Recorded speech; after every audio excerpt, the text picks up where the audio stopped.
All right, fellas, man. Hey, we back at it, man. Carolina working as usual. Oh, You heard that? hold up. Oh, hold on. Hold up, run that back. I like the instrumentation already. You haven't heard it? I just want to, cause I know you haven't heard it if you didn't know what that song was when the beat came on. Okay. This one, I've been heard this song a long time ago, but sometimes I just skim through shit. But it's came to me the other day when I was just riding down the road. I was like, oh my God, that's some of the best lyrical songs I ever heard. Oh shit, man. Yeah, man. Carolina working. Yeah. What? Ooh. Who produced that? Thank P-Rock.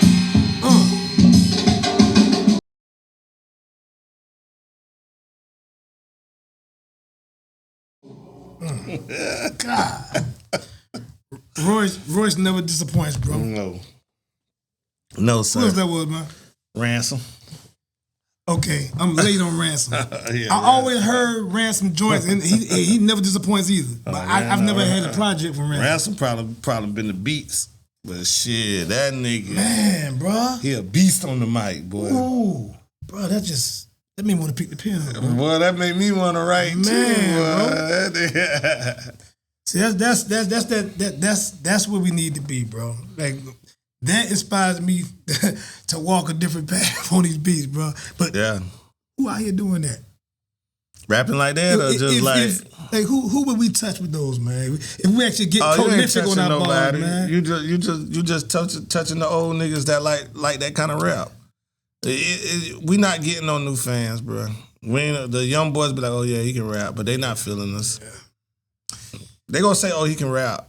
Oh damn, you can rap. Damn, you be putting them words together, but they not. Yeah. They not buying no albums. They not streaming your shit. They not bumping your shit in the car on the way to the club. That shit. The sport of rap now for the old niggas is just for the old niggas. Like we got our own genre. It's it's contemporary, adult contemporary hip hop. I still think it's necessary because it's that's the OG talk, right? And even if it's just amongst us, understanding what it is, we gonna touch somebody who reaching for that information, who reaching for that to get that kind of light, man. It might not be for everybody, but I think it's a good reason to keep pushing that narrative, man. To keep the bars high. Well, what else we know? What else we know, bro? Shit, we grew up in this shit. Like this is not new to us. We hip hop been around 51, 52 years on the way to 52 and shit. Nigga, I'm 40. I'm about to be 48. Shit. Yeah. So I mean, it only been around 4 years that I haven't been living. So you know what I mean? This is all I know. So you know what I'm saying? I ain't got no. I'm in the R&B and on soul music, but it ain't gonna feed me enough. It ain't gonna feed my lust for a good hit, for music, you know what I mean?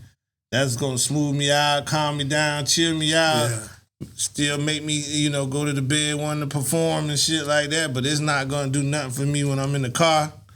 It's not gonna do nothing for me when I'm going through shit. It's not gonna do nothing for me when I get inspired to pick up the pen. That shit's gonna have to come through hip hop. I don't like that new shit too much. I thought I was losing the love for it until Redman put his album out, right? The Muddy Waters 2. Oh, you was losing love for it a long time ago. I mean, but only because I know I've exercised. I'm at a height. I can touch every zone of this shit, right? So the point is, but I have to bounce off something. So I hate that. I hate to have to keep going backwards. You know what I'm saying? To get that feeling, right? And Method Man keep me alive though. Cats like Meth. Anytime Meth drop, Meth come with it, man. Meth come with it. There's a few other cats too that still come with it, man. But Redman put that Muddy Waters 2 out, bro. And I will be one of those. I say I wasn't expecting it because I thought my guy done lost all the love for it too. At this age, you're supposed to actually transform into something different. You know what I'm saying? You're supposed to. You not to say you're supposed to shake all the dust off and let it all go, but you know what I mean? We have to look for that next thing that motivates us as being men to keep on living. But that dude dropped the project. First of all, nigga put 32 songs on there, man. Oh, Redman shit? Redman got 32 songs. I said, ain't no way. I'm gonna give it a listen. When is this? Bro, when did he drop that? He just dropped it last month. Oh, okay. I'm sitting there thinking Muddy Water. When that's why I say you lost a love for it a long time ago. No. I'm thinking the first Muddy Waters. Okay, my fault. You said Muddy Waters too. I ain't know he dropped. Okay, see what I'm saying? It was low ball, like nobody knew it was coming. Damn, just some underground shit. Oh, bro, listen, he got Snoop on there. Fuck Snoop. He got Meth on there. He got Snoop on some bullshit. Yeah, we gonna get to that too. That's some other shit. That shit did not age well. He got a jersey. He got a song dedicated to New Jersey where he got Lords of the Underground on there.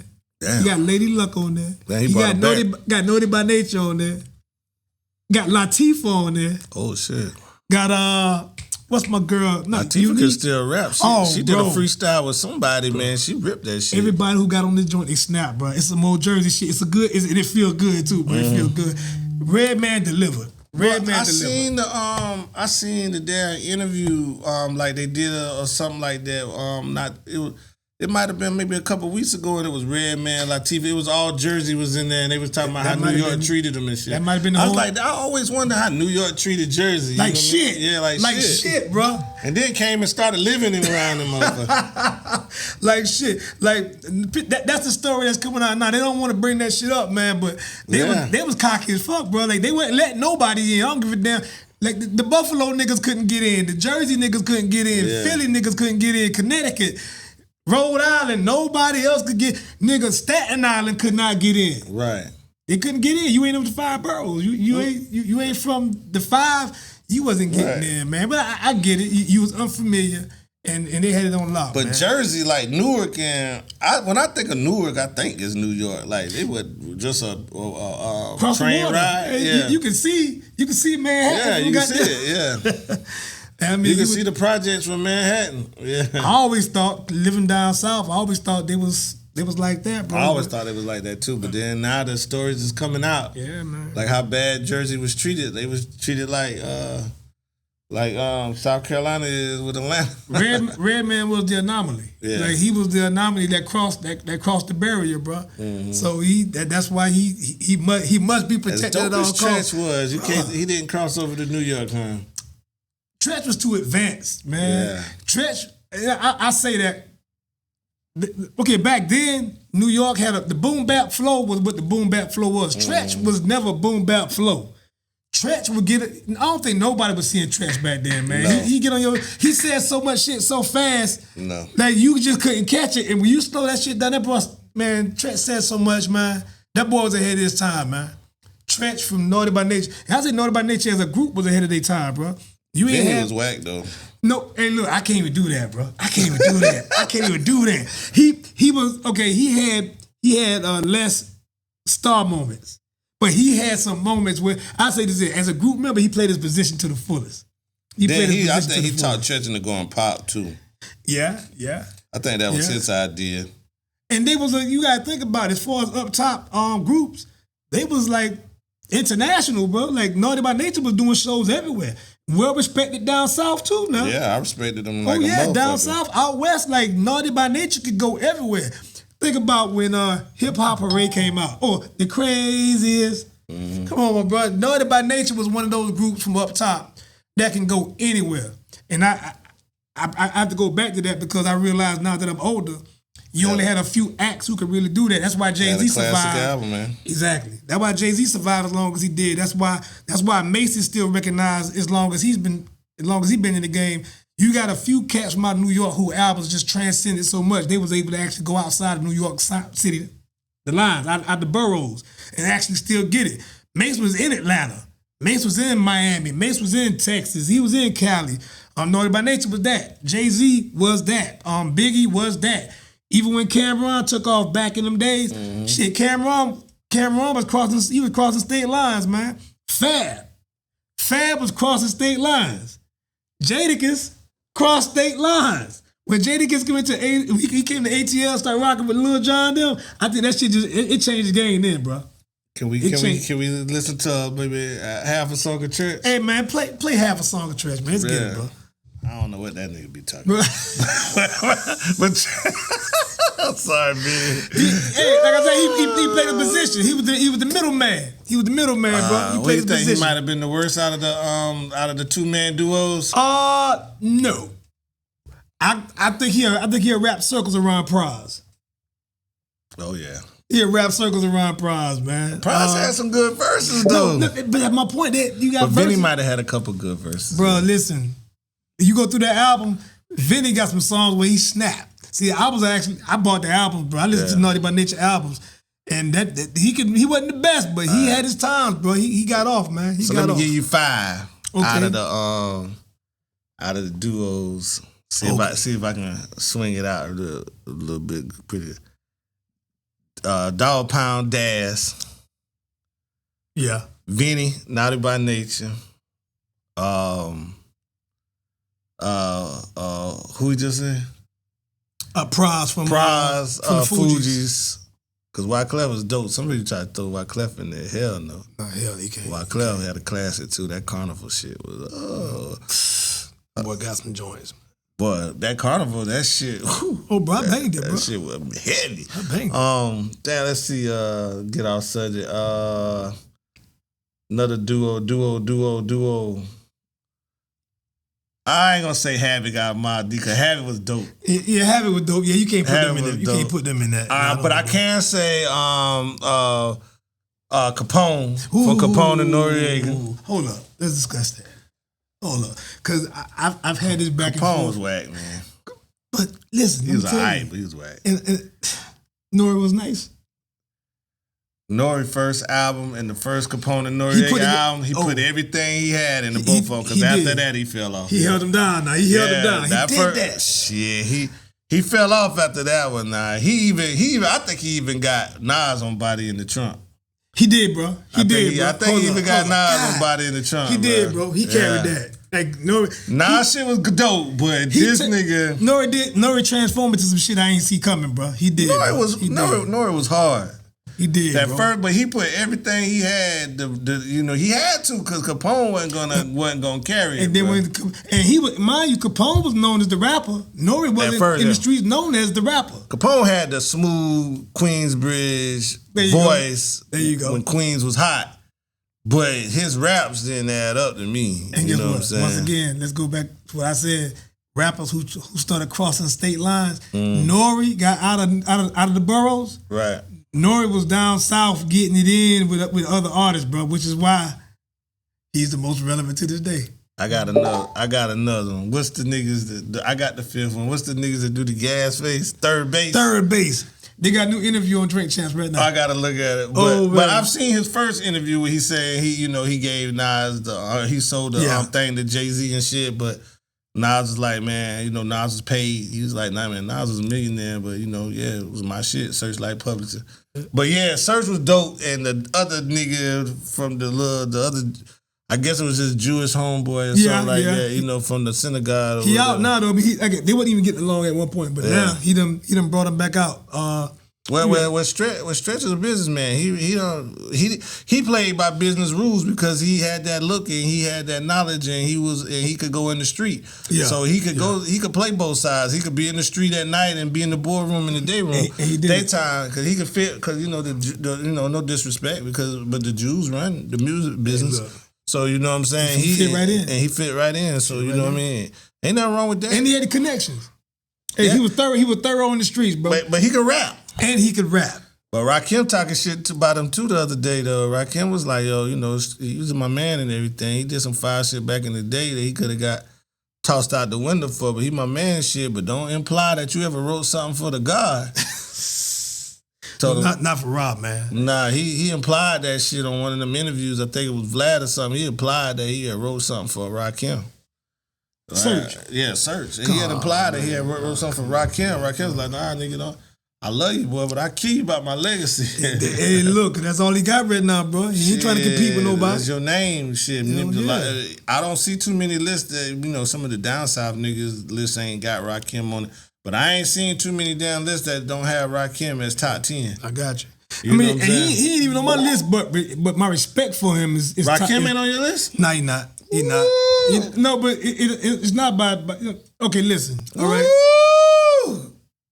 Jesus Christ. I was very young, right? So what he was talking was way above my head. Yeah, you about the same age as But me. no, but it was above my head when he was kicking it. But mind you now, microphone fiend and goddamn.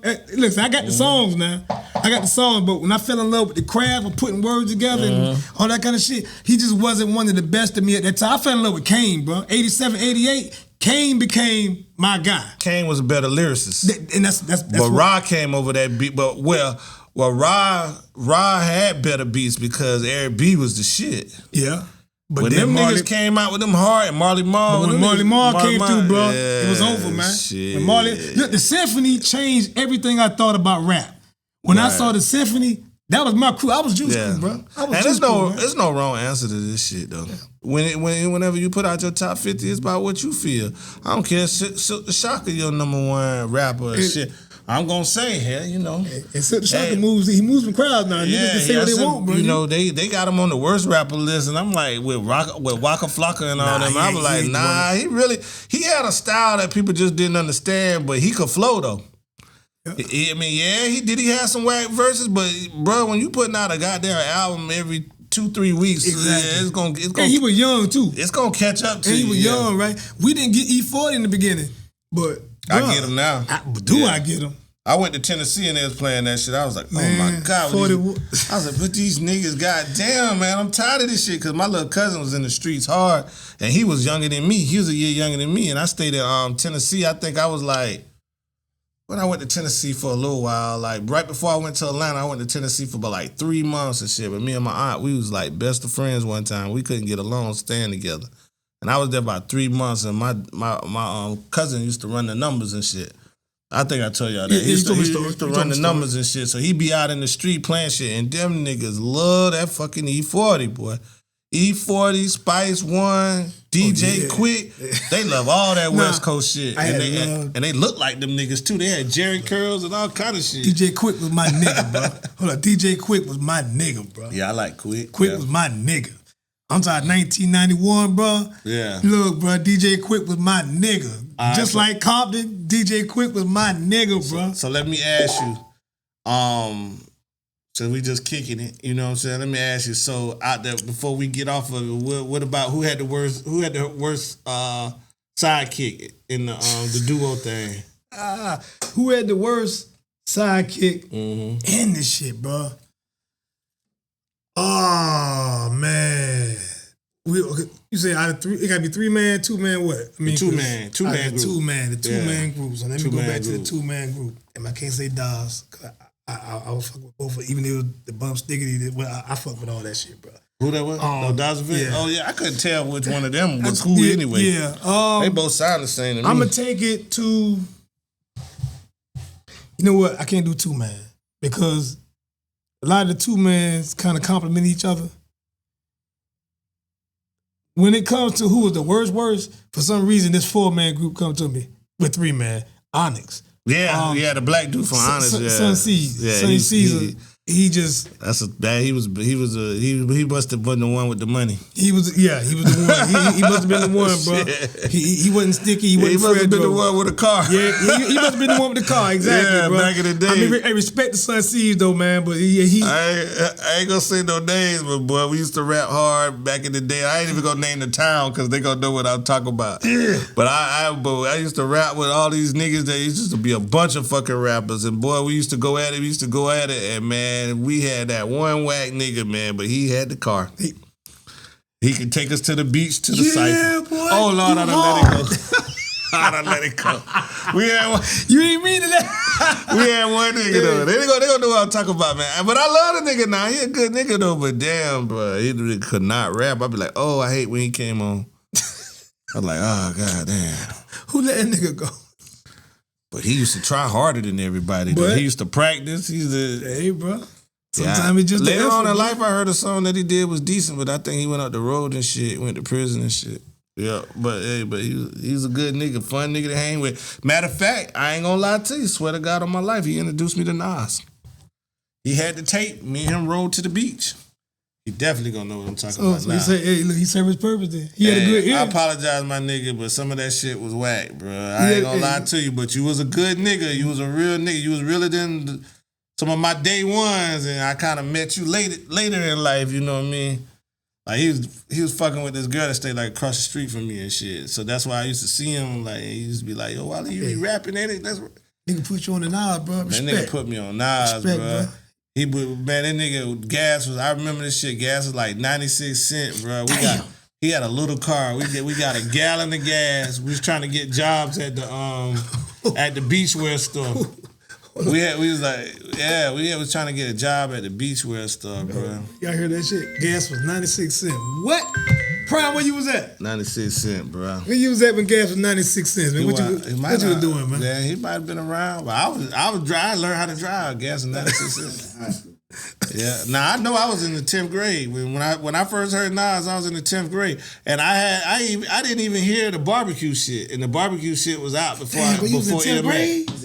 When you first heard Nas? No, when you first heard Nas. I was in 10th grade. About 94. I was about 94. Let me tell you when I heard Nas. I was in the 10th grade. It wasn't no 94. It was like 91, 92. Live at the barbecue. Right. But I heard him like in 92. Because I know ninth grade it was 91. Okay. I graduated in 95. So ninth grade was 1991. And 10th grade, coming into the 10th grade year, in 91, we still was on Rakim. We still was on Big Daddy Kane. He had the Prince of Darkness. That's right. Prince of Darkness and Taste of Chocolate. You know what I mean? He was still was doing the kick it dance. Doing his thing. Yeah. LL was still rapping pretty good. Backseat of my Jeep was out. Yeah, that's right. Poopa was our nigga. You know what I'm saying? Grand Poopa. You was in 4th grade? Damn, Grand Poopa. Oh man, Grand Poopa. Yeah, Hold up, Grand Poopa. Yeah, Grand Poopa. Yeah, G-Rap. G-Rap. One of the greatest. Who we used to listen to. Down south, we was just catching Ghetto Boys. You know what I'm saying? Mind playing tricks on me, killed the summer. Yeah, Ghetto Boys. Killed the summer that year. Yeah, man, everybody was with the Ghetto Boys. This year, Halloween fell on the weekend. We love Bushwick. And then but then it was like 92. Like that 92 is coming out for the summer. Going into, to that 10th grade year is 92. My nigga came to me. He was like, yo, you heard this nigga? And I was like, I think it was 93. No, I think I got the year wrong. You say 10th grade, bro. No. Yeah, I was 10th grade. No, not 93. No, I was 93 10th grade because 94 was 11th grade and 95 was the 12th grade. Yeah. So it was 93. No, I'm tripping. It was coming out of 92. I was just behind. Snoop Deep Cover was out that summer because I spent that summer in Atlanta, and that's all they was listening to was NWA, yes, sir. NWA and Deep Cover. The Snoop Doggy Style ain't been out yet, but he was brewing. We knew who Snoop was. Yeah, Snoop shit. I knew who Snoop was. was. I knew who NWA was. I knew America's Most Wanted, Ice Cube. I knew Ice-T. I knew down south. I knew the Ghetto Boys. You know what I'm saying? I knew 8-Ball. I didn't know 8-Ball and MJG, but I did know who 8-Ball was. And I didn't know who 8-Ball and MJG was. Yeah, because he had came out with that summer. He had came out with Mr. Big. They called me Mr. Big because we was bumping that shit on Six Flags. But not because of my size, Mr. Big. They called me Mr. Big. I was late. I called them boys very late, Smooth on Robbery. Wasn't nothing going on in Atlanta. I promise you, when everybody was listening to West Coast, gangster shit, niggas was Crips. It wasn't really no Bloods around because Atlanta just took a shift where all the Crips just started being Bloods. You know what I'm saying? But it was just folks and Crips. It really wasn't too many Bloods. They was outnumbered. Six Flag Drive was bumping. You know what I'm saying? Hey, Kyle County was bumping. You know what I'm saying? We go to my daddy house on the West End. That was bumping, but nobody was bumping Atlanta shit. The niggas that was bumping in Atlanta was Kilo G and Raheem the Dream. From Atlanta. From Atlanta. And then they had like didn't even hit Cash yet. You know what I'm saying? But they was brewing somewhere. But it just went out. Yeah, MC Bree, with Too Short. Yeah, I remember Bree came through. Bree took off in Atlanta. He from Detroit, but he took off in Atlanta. Yeah, he took off in Atlanta. Yeah, I know my history now. That's old Marietta Car Wash. Breeze, Ant Banks, and Too Short. They took it there. They own the car wash. Yeah, man, I almost got shot out there. Oh man, bro. I almost got shot out there at Old National. I never knew nobody who was there. Old Marietta car wash. I almost got shot out Old Marietta car wash. That bullet was close, but I thought I was hit.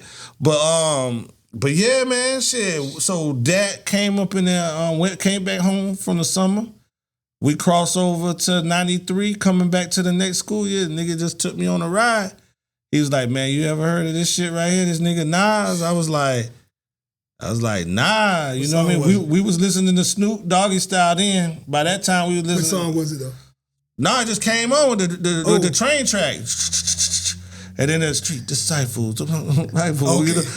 You know, they had the verse from the Live from the Barbecue. And then when I was 12, I went to jail smoking. What?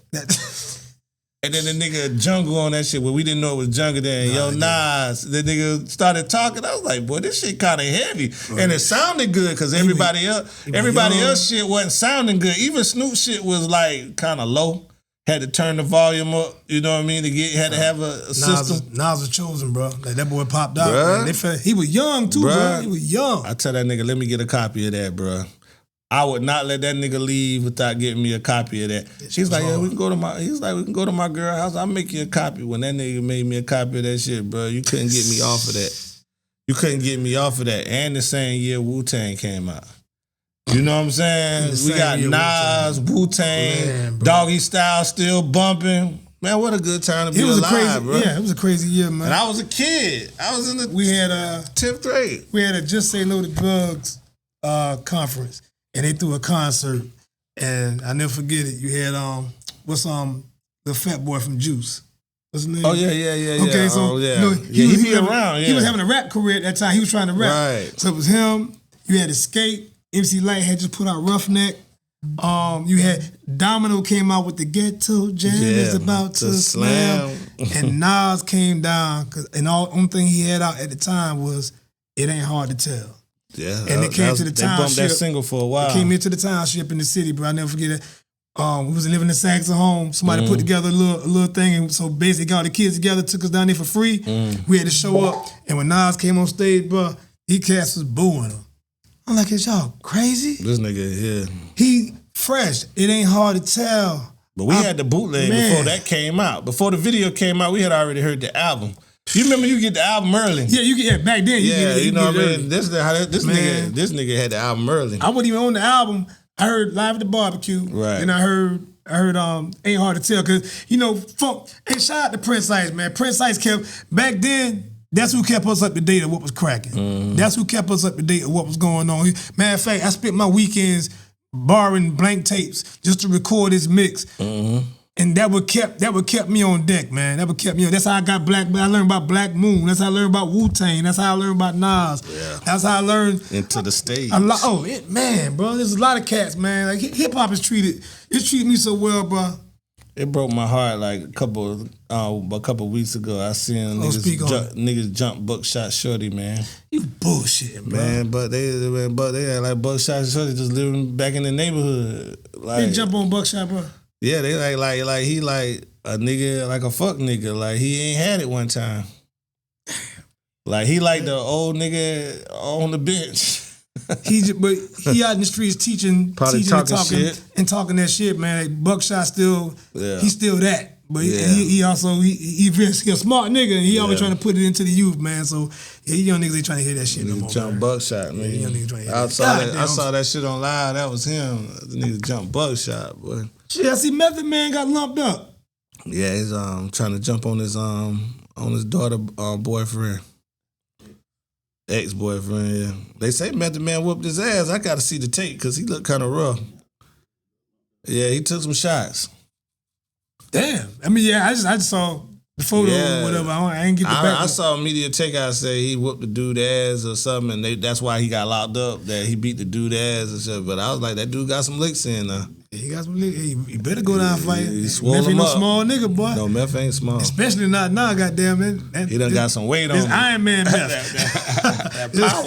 that power. This the Avenger Method Man. This motherfucker here, boy. Shit. Yeah, man. Hell, shit man. crazy. But yeah, man, hip hop, man, shit, I gotta go back to the old shit though. You know what I mean? Like I gotta stay in the old shit because the new shit will drive me crazy because they ain't rhyming. They ain't rhyming. Yeah, they ain't rhyming. If I could find one that could rhyme a little bit, I just kind of clink on to him because like Big X the Plug, he can rap. I like Big X. Yeah, I like Big X. Moneybag can rap. Moneybag can rap. Moneybag can rap. The other nigga that's around Moneybag that used to be around Finesse 2 Times, he can actually rap. You know, he just an annoying ass nigga, but he can actually rap. What you think about the boy Simba?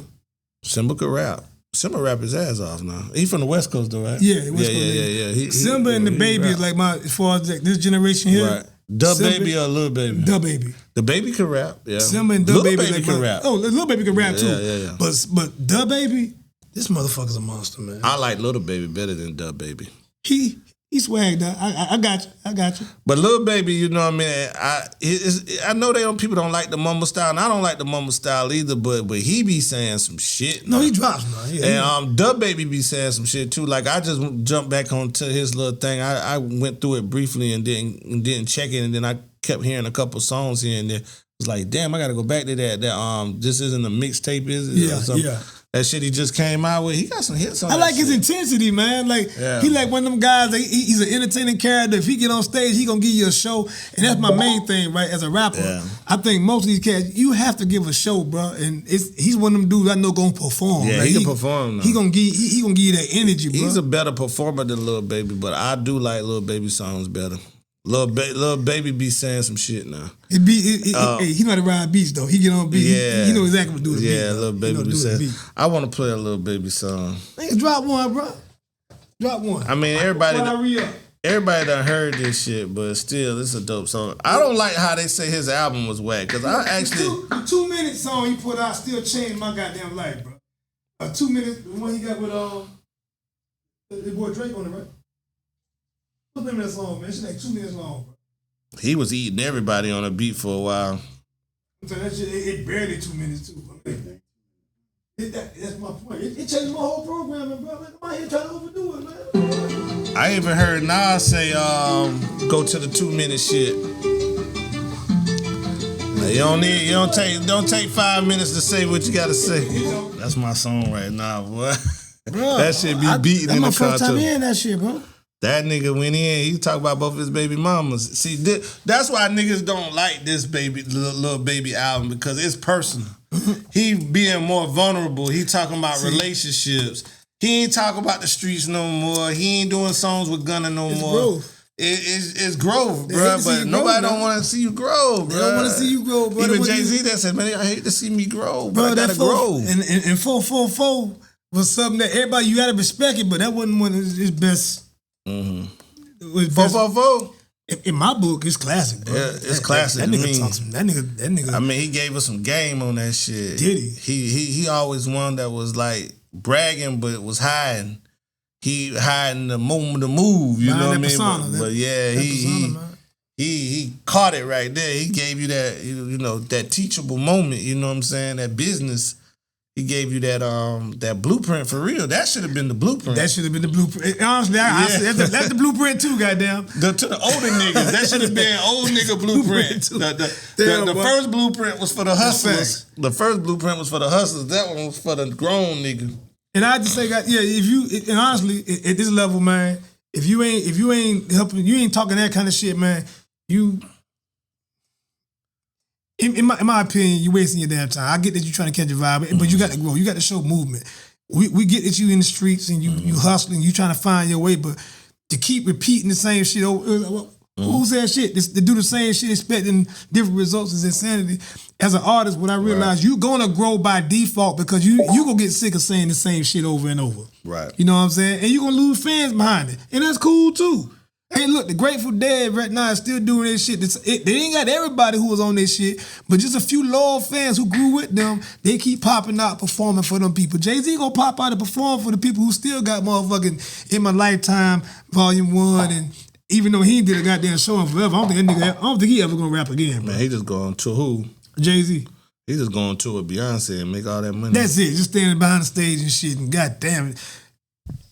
Going to work the other morning. Sitting in the car, bro, before I got the goddamn work, bro, they played 3 Beyonce songs from goddamn at least 15-year span, bro. I said, this motherfucker got too much, man. Mm-hmm. She one of the motherfuckers you can't. She done did too much, bro.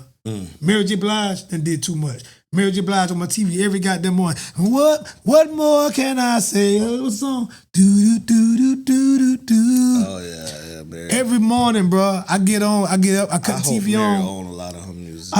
She don't. She probably got a better stake in it now. Yeah. She ain't gonna lose. Well, you know, Puffy gave everybody their catalog. That is right. That is right. That is right. He did that. Yeah, on a lot of her shit. At least the first 2 albums, and that was the shit. Was the shit. You think she ever gonna go give a statement? Speak on? She saw some freaky shit, but they ain't gonna drag the queen in there. She too gone. I don't see no reason. I don't see no reason to do that shit anymore. Nah, man. Shit. She a movie star, producing movies now, directing movies, writing movies. Shit, she on her Tyler Perry. She benefited the most. Man, Mary deserve it though. She do. Mary been through the struggle, the pain. Some of it was self-inflicted. Some of it was just getting with the wrong nigga. She loved hard, you know what I mean? Niggas took advantage of her, you know. I had a crush on her, boy. Like, what, real Me love, too, bro? boy. With that pretty skin, with boy. the back, pretty skin, backward hat, baseball jersey, and boots, kicking. Boy, look at him. What? Door knockers. And in the door. Sitting on the steps. The door knockers, man. Mary J. Blige, she was every real nigga girl. That should have been. She should have been an LL Cool J Roundaway Girl video. She should have been, because she was that. She was a roundaway girl. She was a roundaway girl, man. She was that, man. Mary J. Everybody had a crush on Mary J. Man. You a goddamn lie if you didn't, bro. Because wasn't nobody out there kicking as hard as she was back then. She was the cutest. You know, they try to bring the red bone in there, Faith, but Faith ain't had it like Mary, boy. She ain't have it, man. She ain't have it. She might got a voice, but man, Mary got pain in her voice. And she seemed like the roundaway girl. Like, cool. She was cool, just on the scene. Nigga hit a line. Man. Smoke some weed, hit a line. Definitely hit a line, hit some weed, goddamn. She said. Hey, bro, she had her time. I can't wait till the biopic come out, man. You know it's going to be awesome. Yeah, man. Awesome, bro. I don't know who would play Mary J, though. The queen of art. But I hope it's somebody that can sing. Like, you know how they got some of these things where they got somebody else sing the songs and shit? Yeah. See, what I respect is so much about it's too. I'm a big Aretha Franklin fan because I just grew up, you know, Saturday morning Aretha Franklin, Luther Vandross through my house. You know what I mean? And you know we were Muslims, so we didn't. You know, rap wasn't allowed. You know what I'm saying? My dad was a jazz musician. He didn't respect rap. So you know what I'm saying? So it was just like Aretha come through the speaker, bruh. So when they had the biopic, they had 2 of them. And both of them was good, you know what I'm saying? But the one I enjoyed the most was the one with Jennifer Hudson. Yeah. Because she actually sung the damn music, man. And she blew it, man. She actually sung the damn music, man. She killed that shit. How she didn't even get an Oscar nomination for... I guess because it was 2 of them and both of them was really, really good. And both of them told a similar story, but then one of them added a little bit that the other one didn't have, like some little shit. One of them paid more attention to how evil the father was as a reverend. You know what I mean? Gotcha. I mean, he really wasn't like evil, but he was like, well, he was evil. He was like a woman beater. He was like cheating on. I know I'm bugging, bro, because I ain't watched either one of them. What the hell man, was that? Both of them good. They both Aretha Franklin stories. One of them was approved by Aretha. The other one was her family approved it. You know what I'm saying? So it's a good one. But the one with Jennifer Hudson, I think, came second. One they broke down into like a docu-series. Okay, where it was like an hour. It was like 1 hour. Like that TLC thing. shit. They did that TLC shit like that, I think. And then the one with Jennifer Hudson was I think it was just a straight up movie. If I ain't right, somebody correct me. But that's how I saw both of them and you know shit. What? Damn. You know who I think can do Mary J? Who? She might be a little past her prime, but I think she still got the chops and the shit to do it. Who Fantasia. No. She too dark skinned? No. I think Fantasia was perfect for the Fantasia story. You know what I'm saying? She had her own bio. Yeah, she had her own bio. I wouldn't want to see her in nothing. She did hers so good. I wouldn't even want to see her try to do nothing else like no other artists. Like Jennifer Hudson was made perfect for Aretha. She had a little bit of weight on her. You know what I mean? Oh, You know what? And she fit. Yeah. Yeah, she fit it. She fit it. She fitted and she could sing. like her. And she can. And she can act. And she can act. You see what she did in Dreamgirls? She won an Oscar. She played. She played a built role now. She was built for that, man. She was built for that. Yeah, definitely, man. And now she doing her Oprah thing, man. She hard. But she definitely on it with that. Yeah, she hard. She's the only quadruple threat, or somebody else did it. Won the Tony, the Grammy, the Oscar. No, yeah. She got 3 of them. Yeah. Damn. I don't think nobody else did it? Maybe Jamie. No, Jamie Foxx didn't win the Tony. Did Beyonce ain't get it? Beyonce ain't pull that off? No, Beyonce didn't pull it off. She tried. She did a play. John Legend got one. Right. John Legend, yeah. It gotta be it's one other one. I just can't remember who it is. They did the play. They won a Tony for the play, the Oscar, and the Grammy. That's dope. That's super dope. That's hard to pull off right there. But some people, you need to start, like Denzel said, you need to start with the plays. Yeah. But that you every night out there. Viola Davis. Viola Davis. That's who it is. Whoopi. John Legend. James Earl Jones. Harry Belafonte. Some names there. Quincy Jones. All of them black. Oh, that's the only black one. So it's some white ones? Oh, you put black in there. Okay, but hey, damn. You said okay, but you said Whoopi Goldberg. Whoopi Goldberg. What she win a Grammy at? Or must have been a comedy album. Probably comedy. Yeah, that gotta be an album. Yeah, gotta be an album. Now I know she won Color Purple. And then she probably did Color Purple again in the play too. Then she sang some shit on Sister Act. That might be it. I think she sang some shit on Sister Act. She did sing some shit on Sister Act. Damn, that's crazy. Hey, look, boy. 27 people have it. Only 27. Man, so man, music, man. I love music, man. I talk about that all day, man. But I had one to talk to you about this right here too. Oh, good, girl. We gonna go somewhere else after this, guy. I want to ask you about this goddamn Popeyes and goddamn Julio tequila shit. Let's go. What's up with Popeyes? No, this Popeyes decides that in Don Julio, because of the Super Bowl, and saying Don Julio is the brand, the number one tequila of football fans, and that Popeyes fried chicken has been the number one chicken of football fans. That they're gonna do they're gonna come together and create something called a commercial.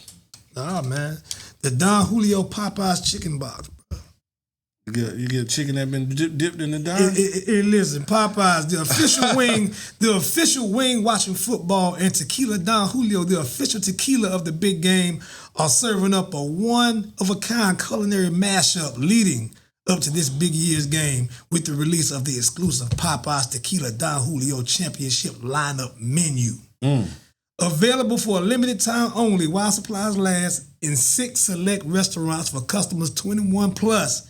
The menu blends the rich heritage of Popeye's Louisiana-style cooking and the bold flavors of Tequila Don Julio Reposado. Yo, Reposado, your shit, my boy. Hey, a tribute to craftsmanship, culture, and iconic celebrations.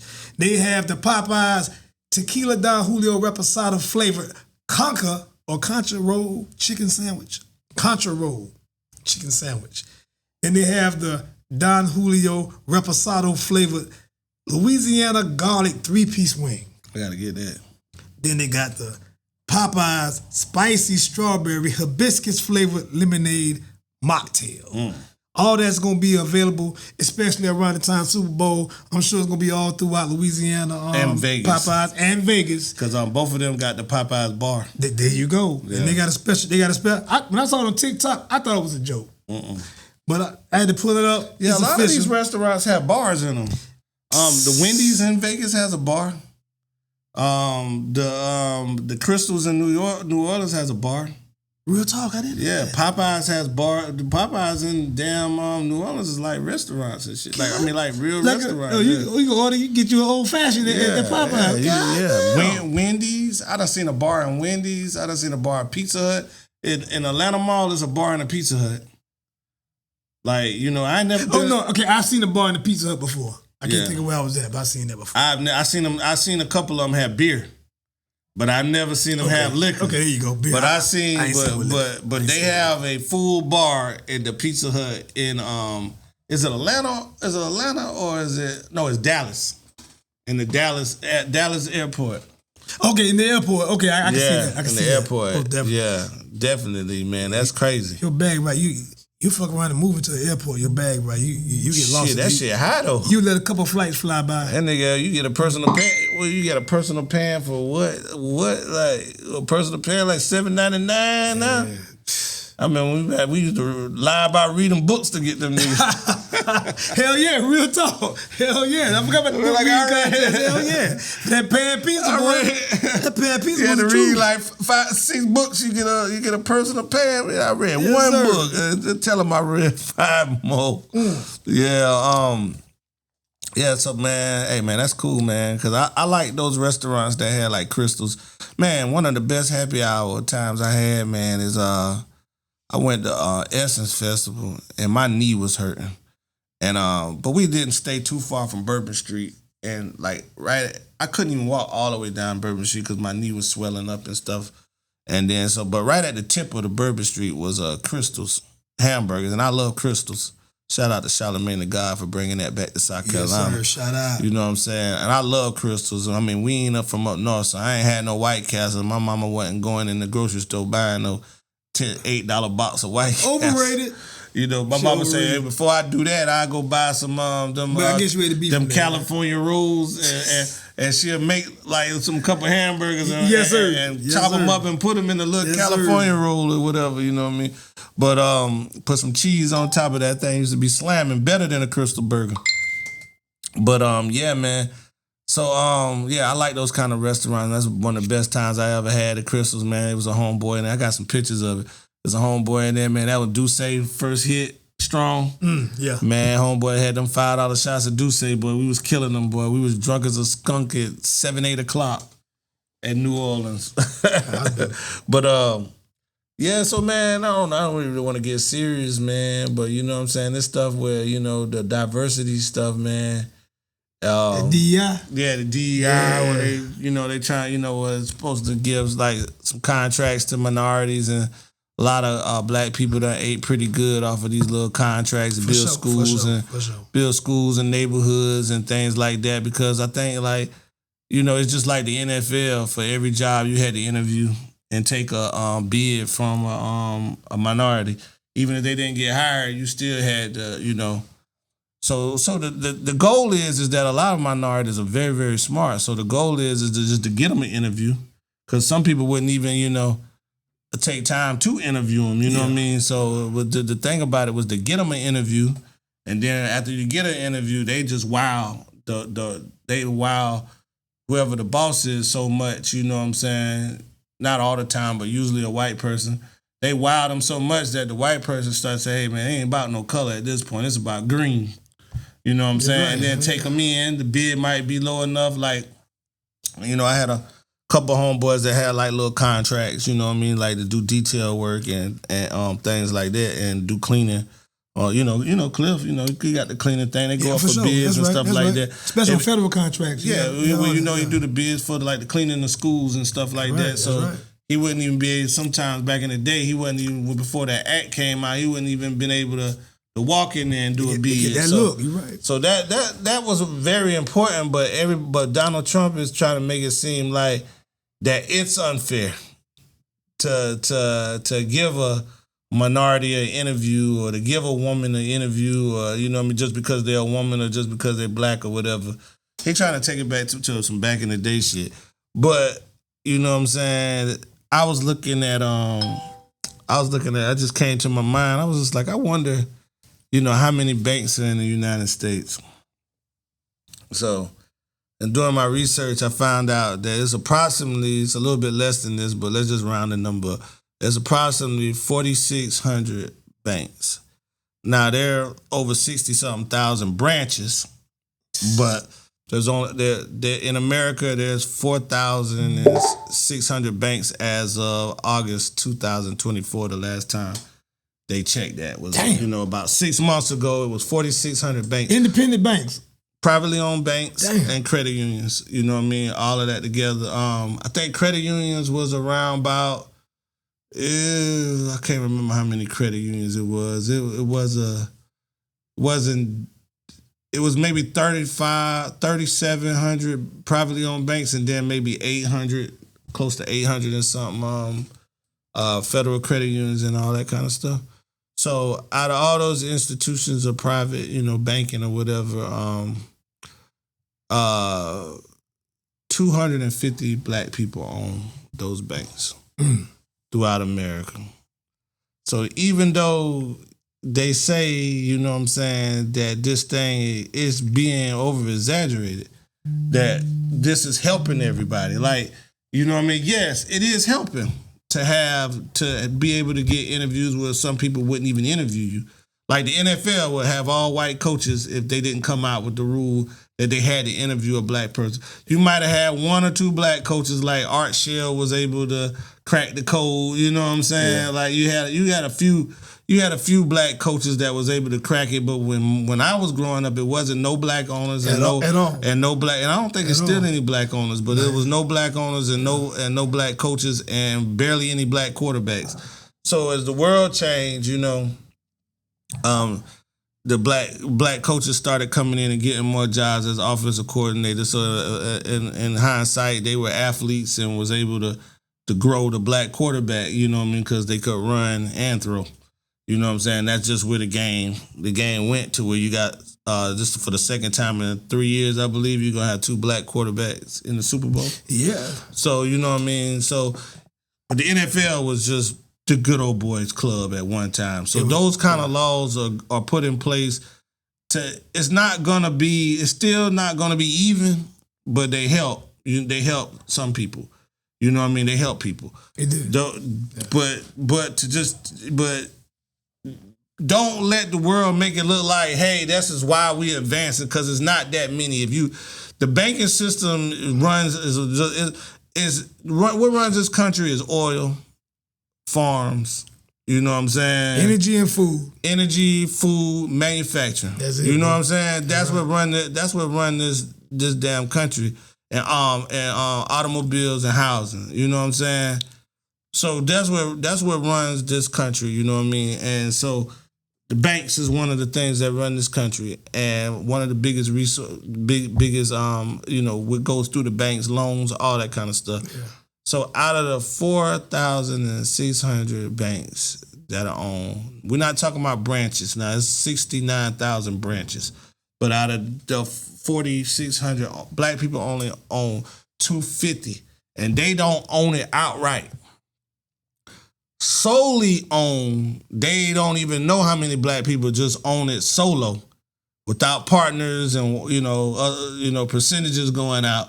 You know what I mean? They don't know, you know what I mean? But they got it picked that it's 148 banks that are solely owned by minorities. And that could be black, Asian, Latino, you know what I'm saying? The others. Minorities, You know what I'm saying? So that's so to break it down, you basically got out of 4,600 100%, it's only 100% owned by 146 minorities, and they don't even break it down how many of that is black. Let's just say half of it is black. So only black people only own 100% of 75 banks out of 4,600, and you wonder why you can't get no loan.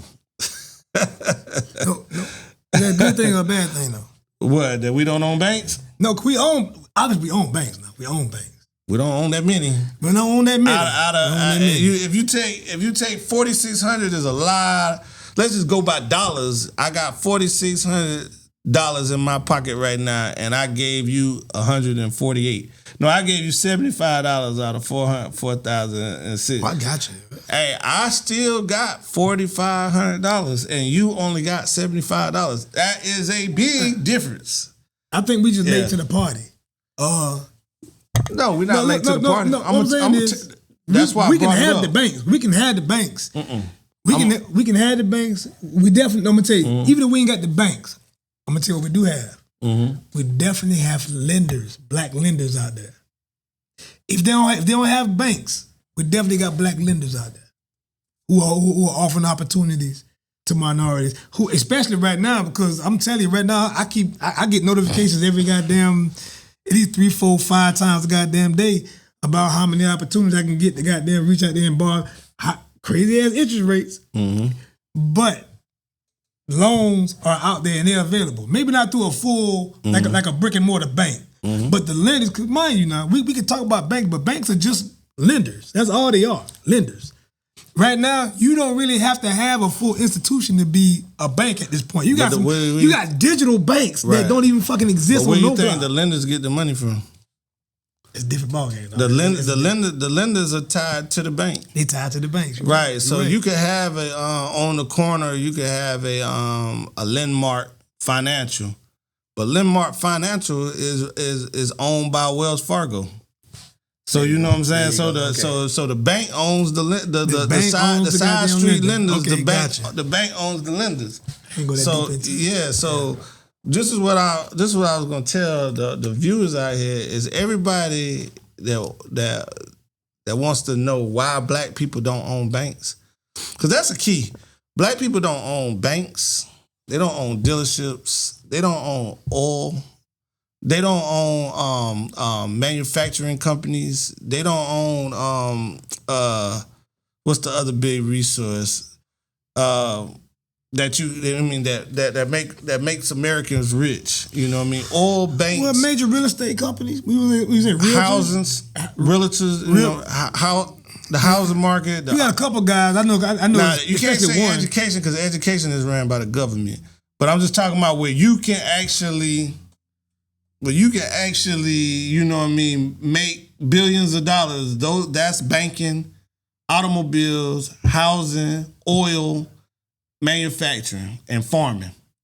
Those are where your billionaires, where most of your, and I may be forgetting something, but those are where most of your self-made billionaires are coming from. Yeah, that's a fact. And blacks own not even a pinch. Not even what homeboy said in the movie. Not even a pubic hair. I think we there now, though, bro. No, I think we wasn't there. You just don't know them because they ain't popping yet. We wasn't there in August of 2020. Okay, so are you familiar with John Hope Bryant? No, I mean that's not what I'm saying. Like we gonna always could throw a name out there. You know what I mean? We could throw Reginald. What's his name? Reginald something. I forgot his name, but the guy the billionaire black guy. You're gonna be able to. You're gonna be able to throw names out there. Bob Johnson. I'm talking the guys who actually who offer courses. Well, not even just courses. They bring in students in massive numbers and teach this game. And these young people are already out. They buying masses of real estate. They owning assets like massively. And I'm not saying things hadn't gotten better, but I mean, look up how many dealerships are in the United States and look at how many black people own the dealerships. And then most of the black people that own the dealerships came through a minority program. The stuff. And these are the same people that came through the minority program that owned Ford. Ford had a minority program. I know a black guy that owned a Ford dealership. And I know I know 3 black guys that own a Ford dealership. One I grew up with. The other 2 that own a Ford dealership, you know what I mean? I just met them through, my travels through the automobile business. But they all came through the minority program. What the minority program was for Ford was if you were a general manager, which that's better to do for a black person. Not better to do, but owning is way better. But what's good about being a general manager for a black person is that when you in sales, most of the time the owner, even though he's white, he don't give a damn about black or white. All he care about is how much you bringing him home. Right. So they don't mind you being a general manager. But owning something, that's a whole different ballgame. And so, you know what I mean? So what they would do is that if you had been a general manager for at least 5 years and you had $100,000 of cash, they would put you on the minority list. So Ford was just booming so bad, so good before they had to start going bankrupt, before the American dealers started going manufacturers started going bankrupt. Ford was just booming. You know what I mean? It was Ford dealerships like Dollar General. Yeah. Like Ford dealerships was like in small towns like Barnwell, Earhart. You know what I'm saying? They were like Bamberg had a Ford dealership. In the middle of nowhere. You ride through that motherfucker, you had you see lights. Bam, a Ford dealership. And all of them went out of business when they went bankrupt. They didn't keep them, you know what I mean? They wouldn't allocate cars to them. So what I'm saying is that program helped it, and these are some of the same a lot of these black guys that own the dealerships are Republicans. They're the new Republicans. They're the new Donald Trump supporters. And boom, the first week he's like, we don't want that program no more. That program knocks out the minority program. For blacks for blacks and Latinos that have general manager experience and that have $100,000 of liquid cash. You know what I'm saying? You know, if you're a general manager of a dealership, you can have $100,000 in cash in 2 years. If you living by your means, you can accumulate that when you're making $250,000, $300,000 a year. Some of them more, depending on what dealership it is, sometimes more than that. But if you can make $200,000-$300,000 a year, you only kicking out half of that. You know what I'm saying? There you go. And if you got a wife that work, that's even better. Yes, you know what I mean? So you know what I mean? You can get that $100,000 in a year or two. You know what I'm saying? Shit. That ain't nothing. You got the $100,000, you get put on the list, you go through all their programs and go through all their training. It's up. And then you start off at a 50-50 partnership, and then sooner or later, and then every year you buying a percent. You buying it down till you know what I mean, you probably own 75% of the dealership.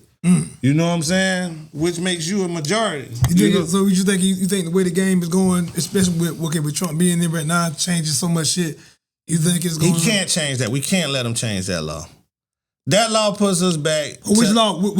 The diversity stuff. Okay, got it. That law, changing that puts you in a position where, you know what I'm saying, you could be racist and just be openly racist. You're not being held accountable for anything.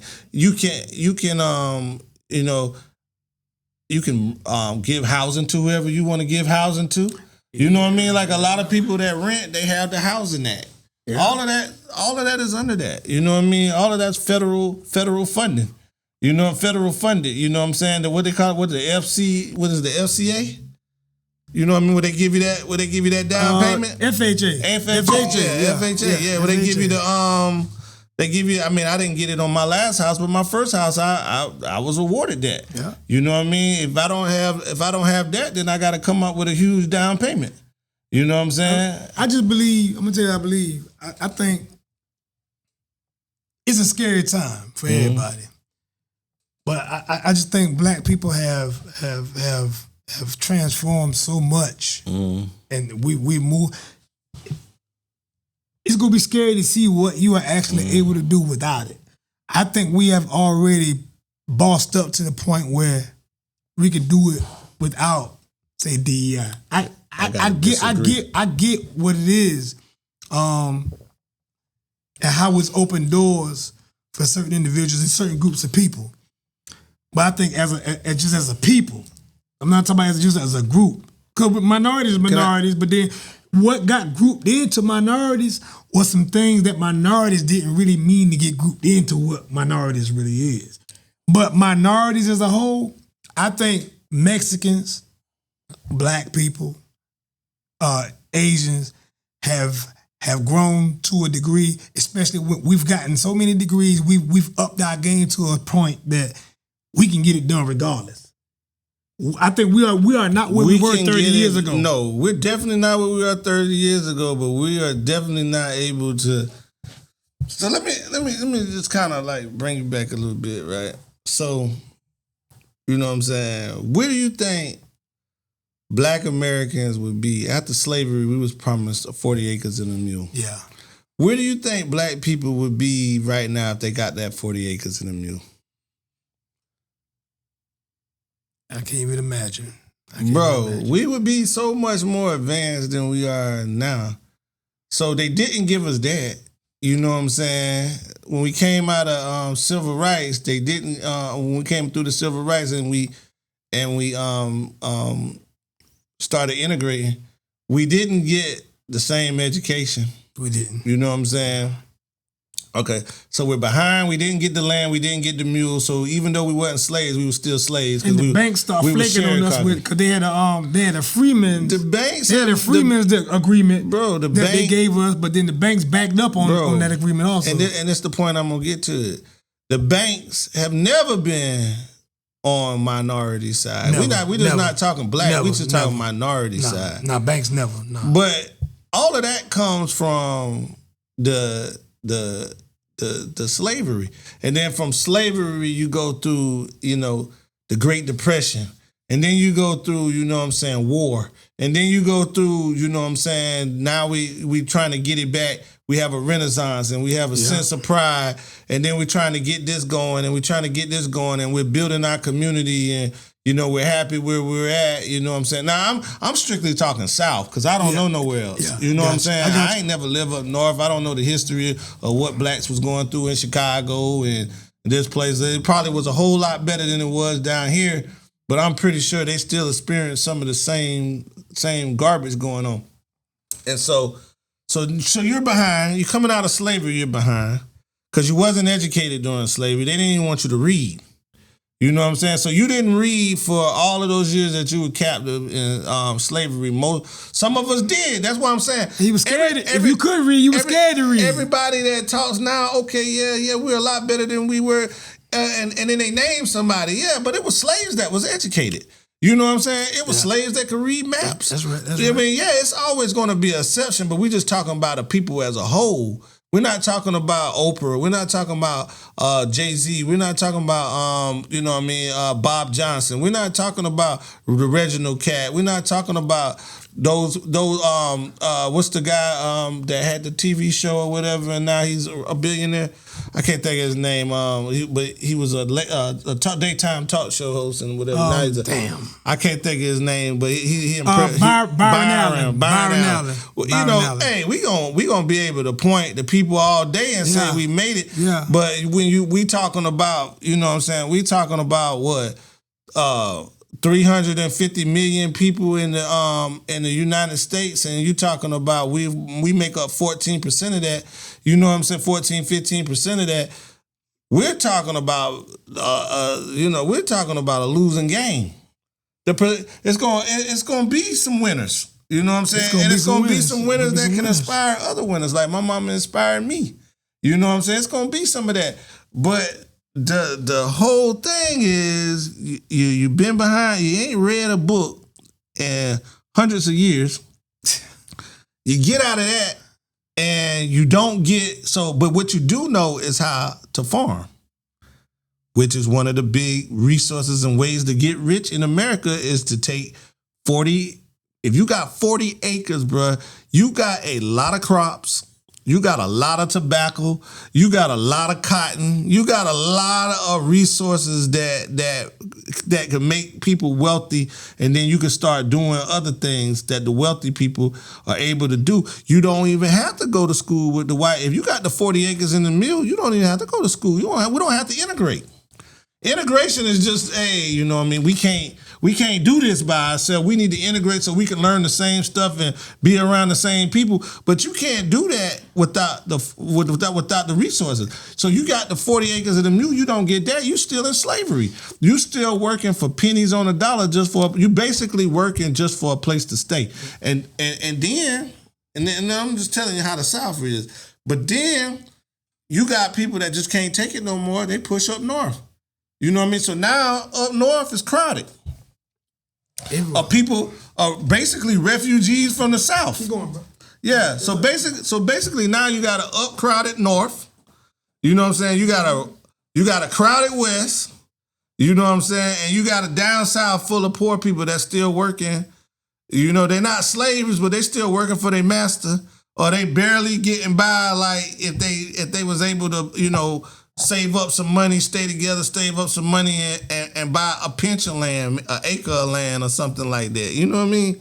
So you behind, and then you come through all of the stuff, the Great Depressions and the wars, and you get to the 40s and you get to the 50s, and now, you know what I'm saying? Now you realize, hey, the only way we gonna make it is if we get some rights. So now we have no rights to vote. We have no rights to do this. You know what I'm saying? We're on railroads and doing this thing. We commit the least amount of crime, the lesser crime that you could commit, and we have been sentenced to life on Mississippi and Alabama chain gangs, working, still building the country. But now they say, oh, okay, you were so poor, you went and stole out of Mr. Bob's store. So now we're gonna lock you up for 5 years and get free labor out of you. You know what I'm saying? So now you're a criminal. You know what I'm saying? So then you go into the civil rights. Okay, look at it. We in the 50s now and we still don't got nothing. The only way we gonna get something is that we gotta have equal rights. We gotta be able to vote. So now we spend the next, 15 years, 20 years fighting for that. Being thrown in jail, being killed, being strung up. You know what I'm saying? Churches our foundations of churches, and that's being burned to the ground. You know what I mean? We being beat. You know what I mean? Like I said, we're being killed. We're being thrown in jail. We still don't have textbooks. You know what I mean? You can't even read the textbook. You know what I'm saying? We still got poor condition, poor classrooms, poor everything. You know what I mean? This is South I'm talking about. So by the time Martin Luther King fights and marching and get some us integrated, they still fighting us not to even be integrated. So we still being basically to finally you start Martin Luther King dies and everything, and we coming into the 70s. And now we're integrated, but we are so far behind from 1970 to 2020, 2025 is what? 60 years? Not even quite 60 years, 55 years? Yeah, somewhere around there. 55 years. How can you make up in 55 years? How can you become equal? And you went, those were your last 400 years. How can you become equal in 2025 if you're behind 400 years? How can you make up for 400 years and 55 years? You can't. It's impossible. You can't. The neighborhoods are poor and ruined, and you know why they call it a trap? I think I explained that on this show, but nobody had to tell me that. You know, I learned why they call it a trap. I learned this from a white guy. I have white friends that tell me all kind of shit, and they be like, man, it's sad. You know what I'm saying? But a trap is this. I take a city like Columbia, South Carolina. You know what I'm saying? And in Columbia, South Carolina, you know what I'm saying? I got a city, back in the day, maybe 300,000, state capital, whatever. So what I'm going to do is I'm going to box the poor people out. So I'm gonna put a box, and I'm going to put them in the middle of the city. Where your Martin Luther King's at? The worst neighborhoods? Always middle of the city, right? Always. Go to any inner city. The poorest people live where they live at, in the downtown area, right? Yeah. So I'm gonna box you out. I'm gonna box you out from the suburbs. I'm gonna box you out from the state house, from government. I'm gonna box you out from being where the good schools are. You know what I'm saying? And I'm gonna box you. I'm gonna box you out from us. You know what I'm saying? You know what we mean by us. Yeah. And what I'm gonna do in that box is I'm gonna let you just do whatever you want to do. You know what I'm saying? So once black people started thriving in the box, you know what I mean? Okay, all right. They surviving in the box. Let's trap them. You know what I'm saying? You know what a trap is? When you're trying to catch a mice, you know what I'm saying? When you box them in, right? And then what you throw in there? You throw some cheese in there, a block of cheese in there. Well, our block of cheese is crack. You know what I'm saying? Yes, sir. What else I'm gonna do to them? Oh, I'm gonna send them to Vietnam. You know what I'm saying? They don't give a fuck if they want to. Oh, excuse my language. I don't care if they want to go. We gonna send them. They got no choice to go. You know what I'm saying? And we gonna throw in crack in the neighborhood. A bunch of single women. We gonna take the man out of there. The ones that don't go out there, they gonna get so poor, they gonna start, you know what I'm saying, fighting for that dope money. They gonna start fighting over it. They gonna kill themselves. Yeah. You know what I'm saying? They gonna be fighting, and the ones that don't kill each other, they gonna steal. They gonna feel the urge to cross over and come to our stuff and steal out our stores. And what we gonna do? We gonna lock them up. We gonna give them charges, and we not gonna give them petty charges. We gonna put felonies on them. You know what I'm saying? So now when they go to a job, we can just say, hey, you know, you've been to jail. We can't hire you. I'm sorry. So now what you gonna go do? Commit another crime. And they think of it like this, yeah, a couple of them gonna cross over here and they gonna break in one of our houses and kill two people. You know what I mean? But that's just the price we gotta pay to keep them trapped. You know what I mean? It's gonna be some casualties. The crack gonna come out and get one of our children and all that kind of stuff. You know, they didn't suspect that they were going to get hooked on it too, and hooked on heroin and stuff that. Yeah. That it was going to start hitting them. They didn't mind the cocaine, but when they threw in the heroin, the crack, they didn't realize that that was just too strong of a drug to stay in the trap. You know what I'm saying? So that part of the experiment blew up in their face, but that's what they did to us. And then they threw in this. They threw in the number one thing that really messed us up. Well, the drugs was really bad, but then they threw in bad food. You know what I'm saying? They threw in the China. Oh, you want 50,000 going to set up in the trap? Oh, and serve you 6 wings and fried rice. Kill their ass. You already know. Run their cholesterol up. They bad with high blood pressure. Run their blood pressure up, and then the ones that get sick, what they got to do? They got to come to the hospital. What kind of money they got? Nothing. So what we gonna do? Oh, we gonna put that on their credit. Now they can't buy houses. Now they gotta rent from us. You know what I'm saying? We gonna buy up the houses in their neighborhood. We don't even stay there. But we gonna buy their houses. We gonna buy the houses in their neighborhood, and we gonna sell. We gonna either sell it to them if they can buy, and put high interest rates on them. If they stick it out, they stick it out. You know what I'm saying? It's gonna take them 30 years to pay for it. And then by that time, the houses they're poorly built. They're going to be breaking down. The air units going to go out, blah, blah, blah. They're going to have to come to us for that. You know what I'm saying? It's a dirty game, bro. It's a trap. But that's where the trap come from, but here you go. Here. That's where the trap come from. Let me play devil's advocate. Mm-hmm. Because we know what the trap is. Mm-hmm. We're experts in what the trap is. Give me 3 steps. I'm only going to say 3 steps. Mm-hmm. Matter of fact, five max. How to get out of the trap. You about the same age, right? Get educated. You about the same age, right? So let's say, mind you, I can go into that.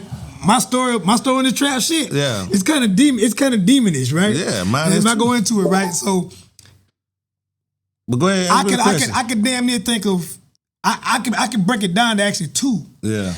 Of what it took for me to kind of break sort of the cycle. Mm-hmm. You know what I'm saying? Because I got family and friends who's still there, right? Mm-hmm. And in my years of living, I'm seeing that at this where we are right now in this life, most of it is a choice. It's not the trap. No. I'm gonna tell you.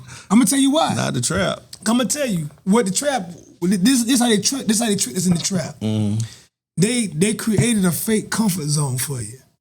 So what any animal, any mammal, breathing, walking being does in comfort is you relax. Mm-hmm. Anything that offers you it offers you things that the regular animal have to get out and fight for on a regular basis. I don't give a fuck if it's like an ounce of it or a sprinkle of it, right? If I just dropped it in your lap from here and there and you ain't had to do nothing for it, guess what it does? It relaxes you. It kills your animal instincts. It knocks off your survival instinct. It don't make you push to go get anything more.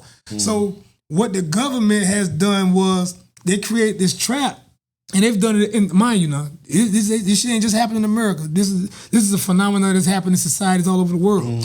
But what we do is it keeps a certain sector of people at bay from basically keep you from the people who don't want to deal with you. Right? It's designed to do that. Okay, so I'm saying right. Yeah. So they're only using a couple things. They use our women, they're using food, and they're using our babies. To do what? To keep us at bay. Because I'm gonna tell you, any man who's in a uncomfortable situation for long enough decides I'm no longer this shit ain't even comfortable to me no more. I can't, like, if a nigga sit in the penitentiary long enough, it drives him crazy because he realized he's not getting enough to sustain. He want to break out. You right. He want to break out. So most of the time, when you become institutionalized, what you do, you change your ways. You change your mannerisms. You change your way of thinking because now you feel like, you realize that in this condition, in this box, if I keep on carrying on the way I'm carrying on, this shit gonna kill me. So I got to find a survival. It don't happen like that. No, but I'm saying it don't. But I got to find a way to survive in this trap. Right. So the thing is, the penitentiary is one kind of trap. But out here in the free world, where we outside, the projects, the hood, the box, the trap, it is one kind of trap. But what really blocks us in is our mindsets. Because I'm only speaking from experience because I found myself there, bro. Right. I linked up with a female when I was making a little bit of bread, and she hit me up and tell me, yeah, baby, I got a Section 8 voucher. I got an apartment. This shit 4-bedroom, 2 stories, and I get $1,200 a month. All you got to come through and just drop it on me, and we good. And my baby's here, and just work and take care of my babies, and boom, boom, boom. Listen, what I'm telling you, and that story should have said enough for what it takes to trick someone out of being the best version of themselves. And not even that, just the man. Women get tricked because they think you have a baby, now you automatically lock yourself into what, man, we work 45, 50, 60 years to get Social Security and say we're going to retire, right? To get money for the rest of our days and live comfortable.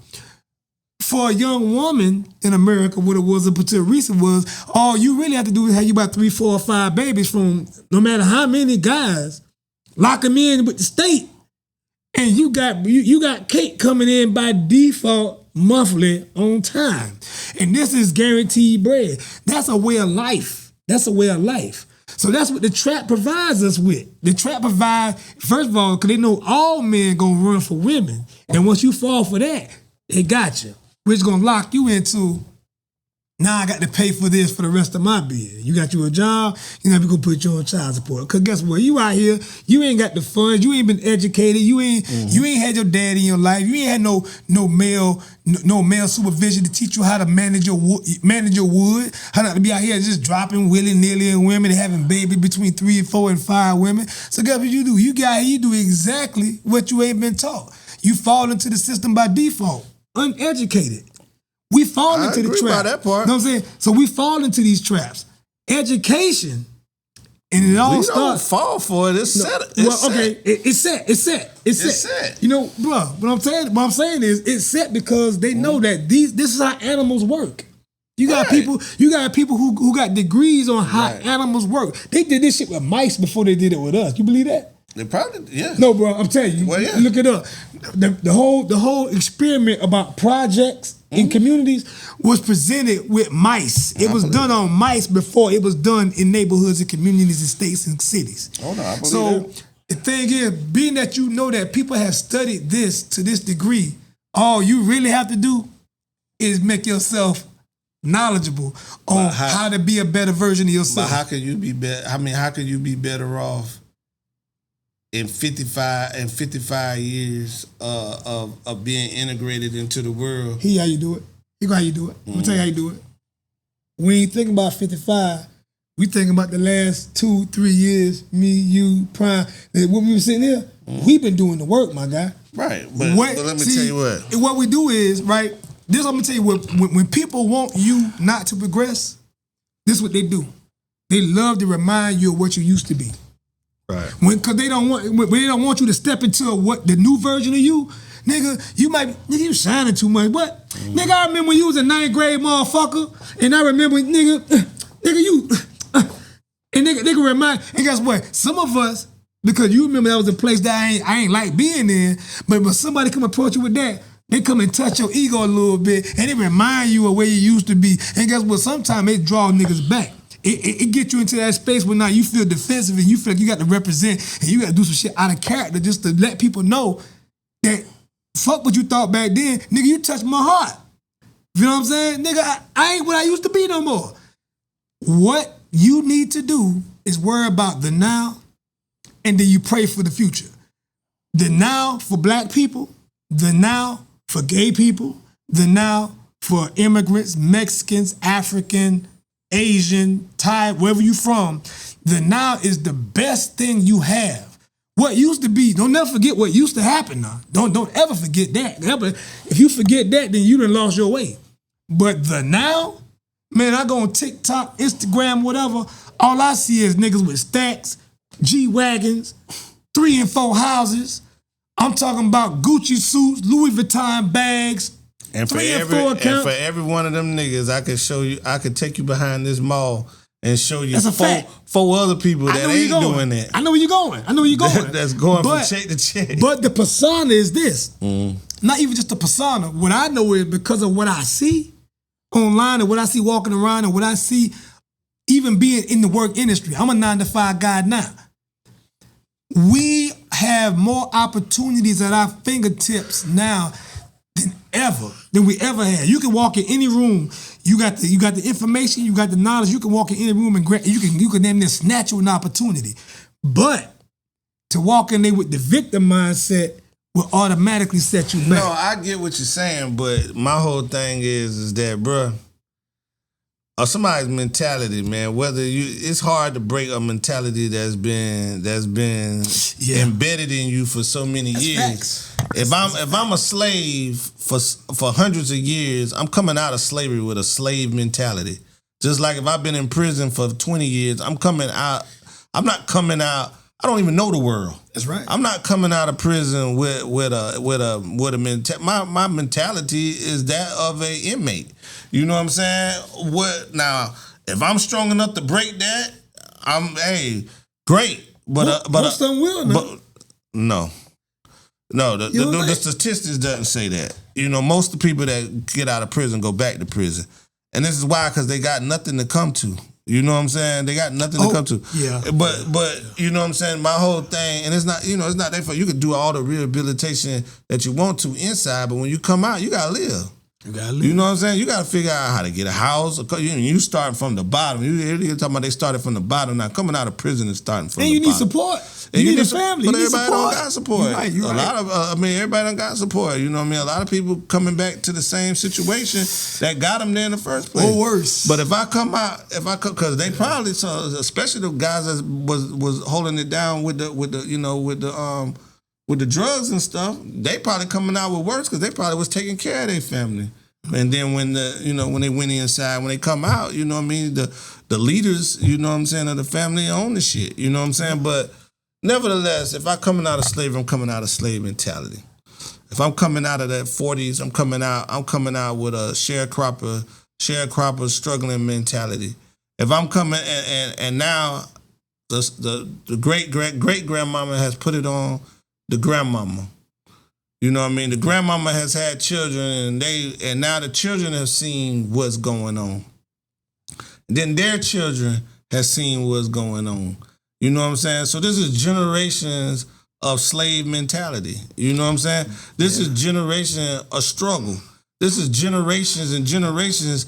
This is embedded in their head.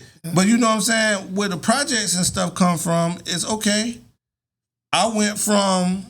Is they looking at progress?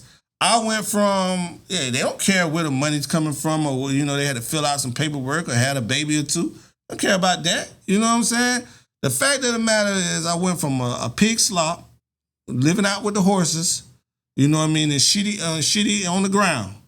I went from that or in shacks. Then I went to probably the shack that I slept in that the master owned, I probably went to owning that shack. You know what I mean? Or living in that shack. A good hurricane came through. We back messed up. We back at we back at our people's house, and we on the pile up, and we got, what Ghostface said, we got 5 at the foot, 5 at the, at the head, you know what I'm saying? Been there, so, what I mean? So now I come from that, you know what I'm saying? I come from where I didn't know the difference in my cousins being cousins and brothers, you know what I mean? Because we all grew up with grandmama. Yeah, that's right. This mama couldn't take it no more. She had 4 babies. Somebody gave her a needle. Somebody came home from Vietnam, gave her a needle.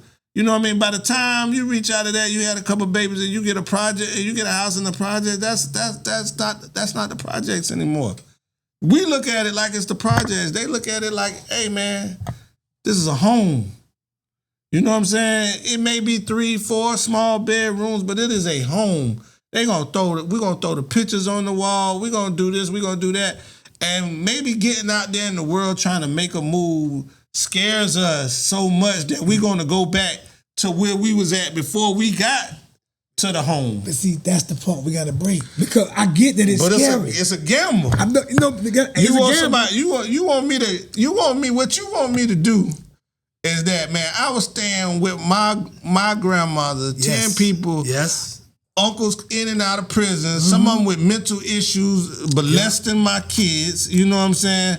You want me to go back to that, I might have to go back to that, and I got a home because I want to take a chance on doing this and doing that. You got to take a chance. I may have that mentality, but most people start to get a mentality as, okay, I'm good. We got to make that shit. I'm good. We got to make that.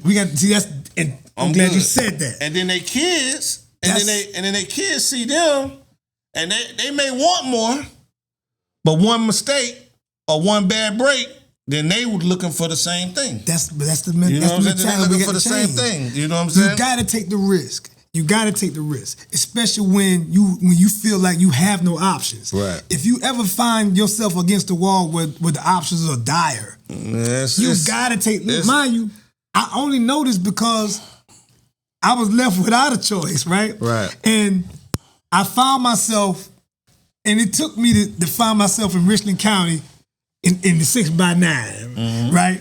When the only thing that made sense was either I make this move or I'm going to find myself here again and again and again. When you're back against the wall, you're going to make a move. But when you're back in against the wall and everything cool, like if I had a place, it would be hard for me to sit there and say, hey, I'm going to go out here and get my own place. I'm not going to be on housing. Housing no more when I got heating in there. Yeah. I got bedrooms. My kids comfortable. They can go outside. I got a backyard. They can go outside, play in the backyard. You know what I'm saying? I ain't paying shit. You know what I'm saying? I can save my money. I can go out here and work a job, 2 jobs. And you know what I mean? Even once my money get up and I probably could move, I might not move. I might try to find a way to stay. You know what I mean? And hey, I get exactly what you're saying, but it's hard for a group of people like black people to even make a move like that, you know what I'm saying, when they came from such hard times. Like, I done been around households that, man, they got 15 people living in one house. You know what I'm saying? Like, once you get out of that shit, you don't want to go back. You know what I'm saying? And then if I get out here, you know what I'm saying? And then some of them not educated. So some of us are not educated. So we don't have, you know what I mean? We came up right. I don't even think you need a high school or a college degree anymore. I know you need it, but I don't know. But back then, that was important. Yeah. You can use it. It was important to have a high school diploma. It's a good look, but yeah, I mean now with the way the world is now, you probably you may, if you don't get it, I don't think it's gonna kill you. But back in the day, that's 80s, the 70s, 80s, early 90s. All the way up to the 2000s, to the new millennium, you had to have a high school diploma. You had to have a clean record. You had to have some type of college or trade.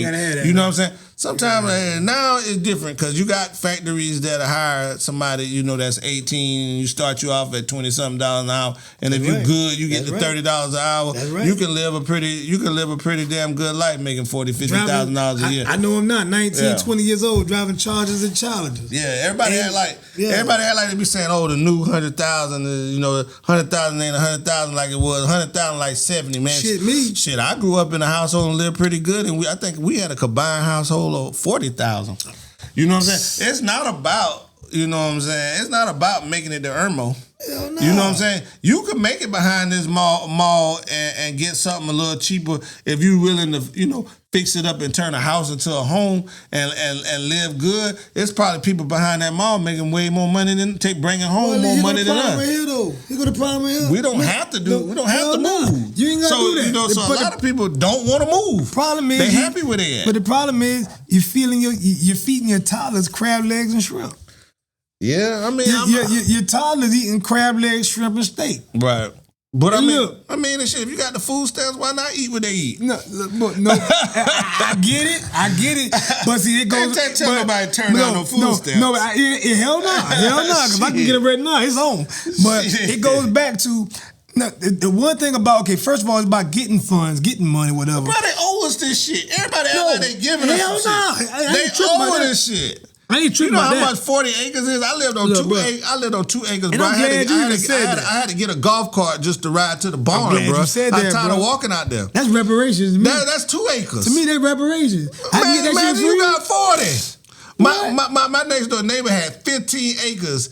Me and him would get on his balcony and grab the binoculars, and you could see all his acres from here. If you had all of that, bro, I know 4 generations of families. I know a few families. Right. But these 4 generations, they went from one to the next, Section 8 to Section 8 in the same apartment complex. It don't matter. What I'm saying is, I ain't knocking it. I'm just saying it was a way. It was a way that was passed down. Saying this how we get it. Hey. They had kids. They passed it down to their kids. Look, yeah. Their kids. That's how they got it. And guess what? And they just teach you what they know. If they knew something different, then maybe it would. Maybe they would. But what they look at on TV and what they look at on everybody else is a fantasy to you know what I'm saying, to them, you know what I mean? They in the trap. Oh, I ain't knocking them at all, bro. No, they in the trap. It's hard to get out the trap. I'm only a 1 generation welfare kid, right? Right. Cause my mama didn't do it. But when we did it, shit, we came in. Pops was on child support. We had the food stamp. We had the Section 8, whatever. Nigga, mind you now, we didn't have Section 8 the whole damn time. I remember the first time we got on Section 8 and we got into what they call central air and heating. My nigga, listen here. The first time you move into a central air and heating unit. Bro, why? If you feel like, if you've been taught if you went to school, if you was brought up where you saw your parents struggle, you went to school, they treated you like you was stupid.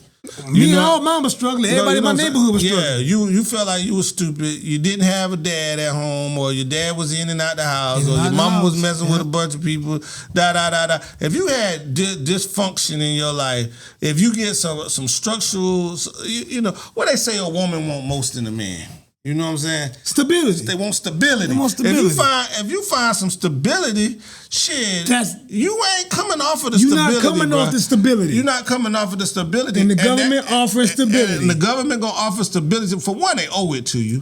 But they don't owe it to you to be in a trap. They should put a housing authority out in the middle across, they put a Section 8 across from the mall. But they should put it in Disneyland. You know what I mean? If you want this and you and your the kids of your father, y'all still together, we gonna offer y'all these subsidies for y'all to get on y'all feet. Right. Not for a nigga have to come home and hide his shoes up under the bed because he's scared to let somebody know he live in the same damn house. Inspection and shit. Well, I remember all that, bro. Yeah. These women had to hide the shoes. Yeah. You couldn't show any inkling of a man. Had to hide me. You know what I'm saying? A man could not live in your household. Yeah. He could not live in your household. And guess what? That was a benefit because I saw where, look, I remember at a time where on the 15th of the month, I'm talking about everybody from my block. They was at the mailbox for the mailman got there. Yeah, and that motherfucker showed up. Waiting on him. They stood there waiting on his ass, right? And he better put the right mail in the box. He got cussed the fuck out. Sometimes a fight might get started. Yeah. Nigga, you better have my check. If you ain't have my check, motherfucker, where my check at? I watch fights get started. And then everybody go in there and watch Young and the Restless. You know what I'm saying, bro? Like, I understand. Like I understand the terrain of what we had to deal with, and they created this shit. Work, you know what I mean? Parents can't work. They got a bunch of kids. Bruh. They look. Some women looking for a man because they feel like two is better than this one. This is what I know but now. But the man, as soon as you have a baby, the man can't take care of the responsibility. But this is what I know now. It's definitely a trap, man. We are much better off now. Yeah, we was much better in the '60s than we was in slavery, but we ain't making the progress that we should. Cause even King said he felt like he was leading his people into a burning house. But even though everybody like to hold the fuck up the shit that so up until King passed. They like to discredit the last 2 years. Cause mind you, King had been said, you know what I was trying to get y'all into was some bullshit. What he tried to lead us into was some bullshit. He realized that integration wasn't it. We was already stronger prior. We already had a stronger self-knowledge. We were strong. We was a community, but we wasn't strong. But we was learning. We was mentally gone, man. What he had said was this though. We gonna get our coins together. He said, we gonna get our coins together and start going to these banks and to these people and saying, we want what's ours. See, money management is the only intelligence that I think as a whole. Yeah, but we don't want to talk. We didn't start getting home loans and stuff like that to the 80s. But we been making money though. We been making money. I mean, we had a little bit of money, but we had the kind of money that they. But when you learn to manage a dollar, you change the whole. You change the whole program. When you learn to manage a dollar, you change how people look at you. Listen, you change how people deal with you. You know what I'm saying? You change how banks deal with you. Everybody, you gonna get different respect when you know how to manage your money. Banks look at you as, okay, we're gonna give you 15 grand, we know you're gonna spend it. And you're gonna owe us 30. That's why they give you 15, because they know you're gonna owe them 30. But if they give you 15 and you pay it back and you wanna give them 16 back, hold on, this motherfucker here, you cheating the system. But that's everybody else. That's everybody else. That's every other group of people. But when it comes to us, this Hugh here, they look at us as users. We consumers. We act as consumers. So we have been the people who has been chosen to make everything as product-wise in America. We've been chosen to make everything hot. We make cars hot. Look at the commercials now. They got trap beats on Ford commercials. All right, we make the food hot. Guess what? We making all the commercials. We making diapers. When it comes to commercials, you see us on diaper commercials, detergent commercials, car commercials, home commercials, bank commercials, tampon commercials, lotion commercials. A dollar always meant something. So what I'm saying is we have the power to move dollars. What we have to start learning is how to manage dollars. Jews know how to manage dollars. People who know how to manage, Asians, they know how to manage dollars. Y'all think Asians pay taxes? You think Asians pay taxes? I don't know what they do, but I know I do. But what I'm saying is, Asians don't pay taxes. I know we ain't playing in the same ball field with the foreigners. And I say this, because when it comes to election time, when you see everybody who show up to the room, everybody who show up to the podium, you don't see an Asian at the podium. Why is that? And they are a minority. You don't see an Asian at the podium. A lot of them don't make full citizenship. Hold up, though. No, but you don't see them at the. It's enough of them over here. You don't. Right now, they pushing Mexicans out. Yeah. But Asians is over here. You don't see Asians at the podium. Well, the Asians not here illegally because they from so far away they can't sneak over here. But I don't agree with pushing the Mexicans out. No, I don't agree with that either. Yeah, I'm saying, but my point is, you look at the people who's showing up when it's time to vote and get shit done. Look at the crowd. Look who's showing up. Asians ain't there, but Asians getting shit done. Ask yourself how. They getting shit done because they go to school goddamn all day long and then they come over here and we give them $50,000 to start their damn life. Thank you, sir. Guess what? You ain't gave no black person $50,000. Let me say that, sir. I'm glad you say that because in every society, how you get a leg ahead is master business. Get a leg in business. My whole thing, get a leg in business. We got to wrap it up because Prime got to go.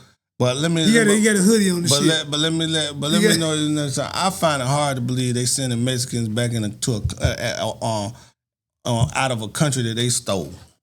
That's all. They not sending Mexicans back, bro. How you gonna tell somebody they gotta go and you stole the land? Every land was stole. What you mean? Yeah. Every land was stole. You can't tell nobody they can't be over here. Hey, look.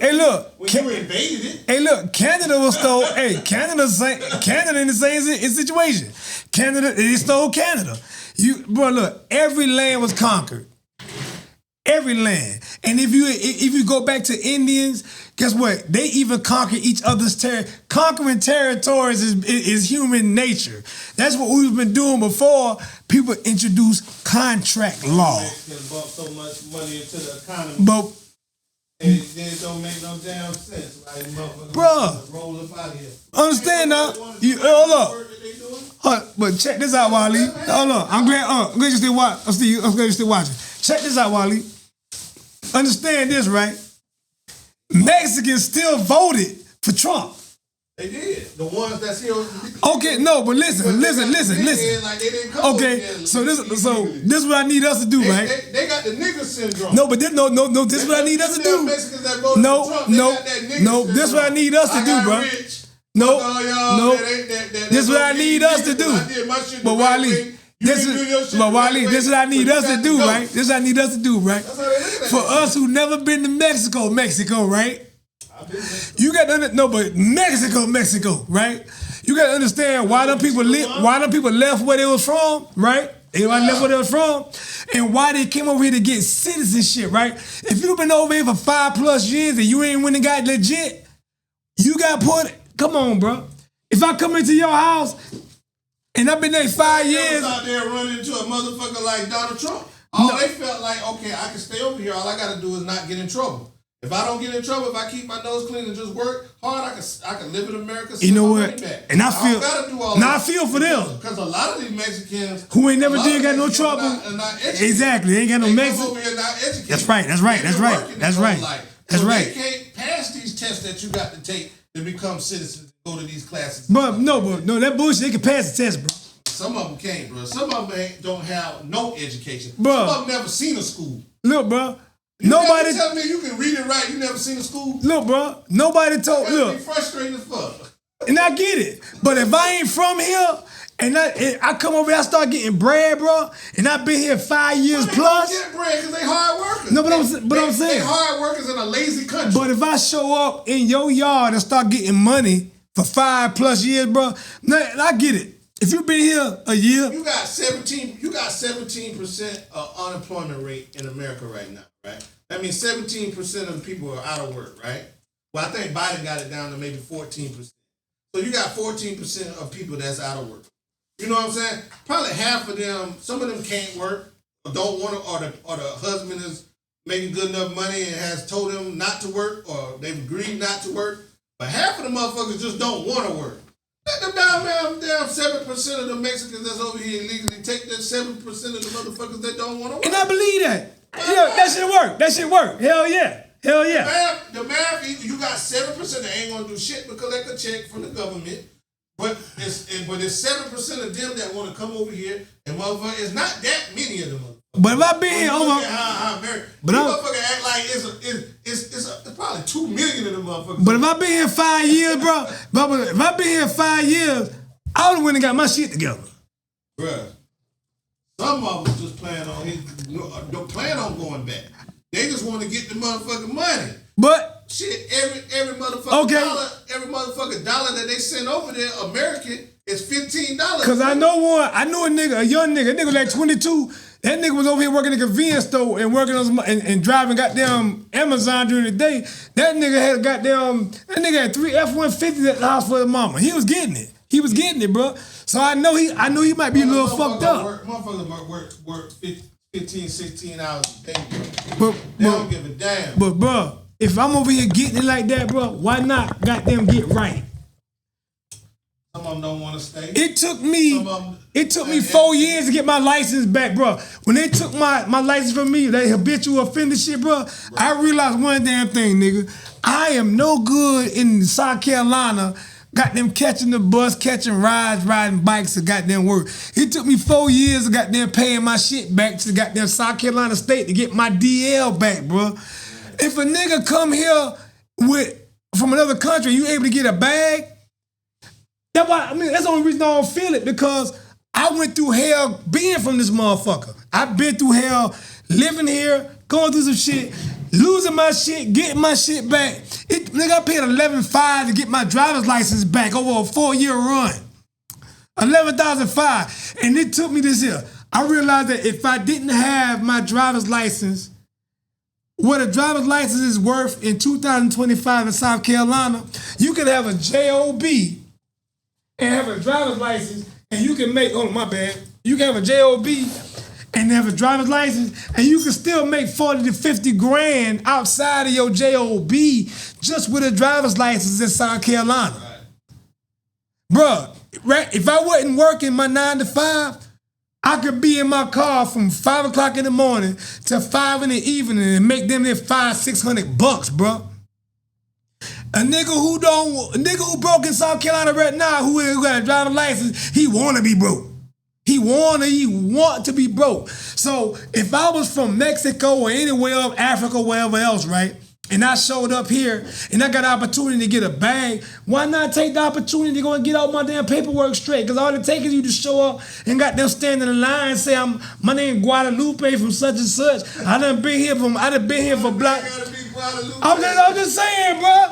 I'm thinking about my bag because I come from a country where I was fucking with niggas who was cutting heads off. I come from a country where I fucked up a brick and these niggas want to goddamn kill me because I ain't bringing their bread back. Nigga, I crossed the whole desert to get here. Why wouldn't I not get right? If I got an opportunity to sit over here and then fuck around and get a bag and then got kids, give me a woman, have a baby, have kids who are literally and legally in school. My only comment was on the post that they made. What I said was, how are you illegal in this country, but you have children who are legally in school? How was that? Oh, because it wasn't no thing until Trump came back. But I'm saying though, but we talking about documented children, right? So if my kids are documented, you don't have to be documented. They were allowing you to come over here if you was willing to take the step to stay. Your kids could go to school. Damn. Yeah, Trump is the only one that's fucking with that shit. First time he was president, he made it tough for him. And this time he just all out sending them back. But let me say this though. They rate that. Let me say this though. Hold up. All right, me and my guys done went there. We done went there. Y'all, Happy New Year. Welcome to the new year. OGP Rose in the building. Obviously godly, that's what the OG stands for. On God, original gangsters, however you want to make it. Y'all, we in the building. Me, OG Loyalty, DJ PRIMETECH, we in the building. Live Oak Media.